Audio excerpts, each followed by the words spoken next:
আসসালামু আলাইকুম দর্শক বন্ধুরা, বৃষ্টির দিনই পান্তা ভাত খাওয়ার মজাটাই আলকেন আলাদা।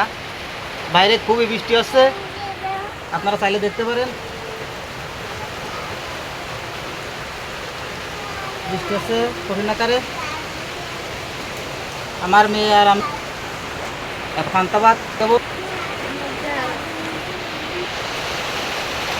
না খাও, এনাও এনাও এনাও এনাও, বিসমিল্লাহ। এই ওরা বাকাতুল্লাহ। ভারী মজা না? ভারী মজা লাগছে না? আরে দেখলাম ছবি তুললাম।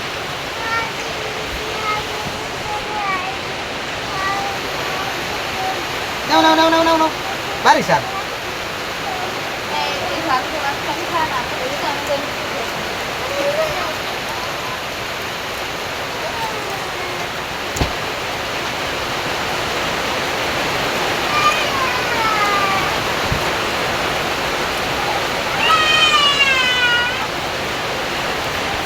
দর্শক একটু পান্তা ভাত দিয়ে খাই বৃষ্টি দিনই, আর কাঁচা জাল ব্যাপক মজা। ওই বুঝানো যাবে না না খালি।